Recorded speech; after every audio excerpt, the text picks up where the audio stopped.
My name is Raveena and I am speaking to you all from South Asia. Hi, I'm David Pollandine and I'm speaking to you from Canada.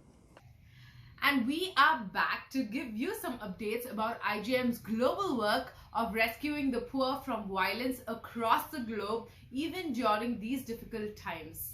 But just before that, hey David, can you tell us a little about how your week has been?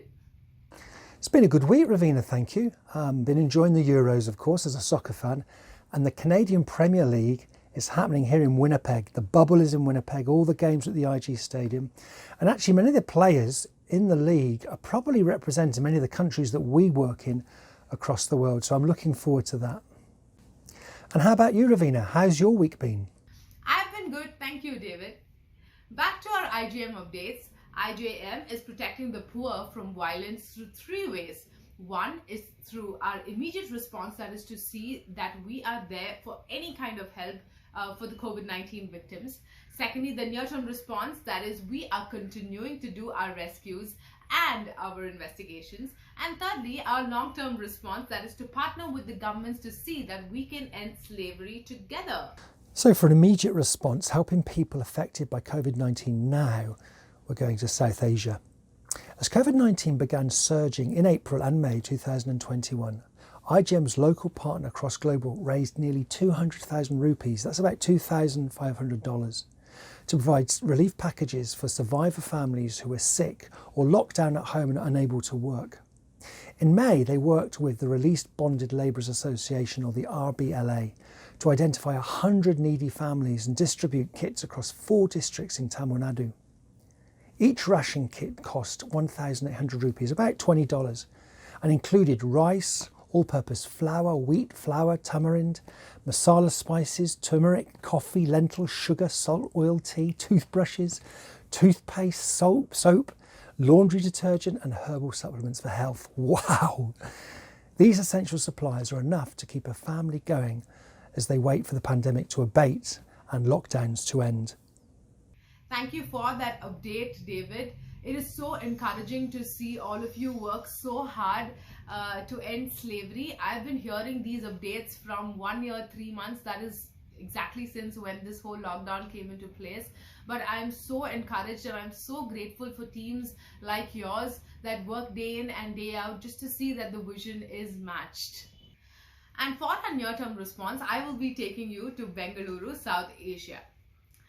IJM, with their partner organization FSD Foundation for Sustainable Development, assisted the local authorities and busted a major trafficking ring to rescue 4 girls from slavery. Post-rescue, the 4 girls were brought to a safe location where they were inquired and official statements about the exploitation was given by all the 4 girls. The government officials and FSD together coordinated the aftercare needs right immediately after the rescue. Authorities conducted a thorough investigation and did file a criminal report against 4 suspects over this case under the anti-human trafficking laws. Well, thank you, Raveena, for that story. And it just goes to show that even in time of restrictions and where, getting things done can be much more difficult, that justice can prevail. If individuals are determined to bring justice, then it can happen, and it has. So thank you for that. Hi, my name is Eugene, and I work as the Director of Development and Mobilization in BC. And finally, for a long-term response, and that is partnering with governments to protect the poor from violence and slavery. And for this, we're going to Guatemala and Jacqueline Mayen, who is an activist from the My Story Matters group, a founding member of the Global Survivor Network, an International Justice Mission team member who is currently pursuing a law degree in Guatemala. In an article, Jacqueline shares her thoughts on the recent visit by Kamala Harris to Guatemala. Jacqueline states, after the visit of the US Vice President Kamala Harris to Guatemala, I have been pondering about the high rates of violence women and children suffer in Guatemala, including sexual assault and femicide. Even though the pandemic caused by COVID-19 has made things even worse, I want to remind both the Guatemalan leaders and the United States leaders that there are reasons for hope, and their commitment is essential to keep this hope alive. Now, Jacqueline was only 14 years old when police arrested the man who had been raping her for 2 years. She had to face her aggressor again in court and testify against him. Jacqueline says, "I wish I had been able to testify in a safe place to share my testimony without fear. But the Gazelle Chamber, a private, victim-friendly room where sworn testimony is taped, was not an option for me." Today, Jacqueline is telling her story because she wants other children who were abused to know that things have changed a lot in Guatemala. IJM did a study in the 4 departments with the highest rates of crime that showed that almost every case of sexual assault of children now uses Gazelle Chambers and videotape statements, so children do not have to face their aggressor in court as Jacqueline did. And prison terms for convicted perpetrators are much longer than the aggressor received in Jacqueline's case, which was only 8 years, and he was out in 4 for good conduct. Many changes have taken place since Jacqueline's case. Guatemala now has a sex offender registry and the Women's Observatory, a publicly accessible database that collects and analyzes information about crimes against women and children, and the Victims Institute, which opened its doors in September 2020, providing survivor holistic attention.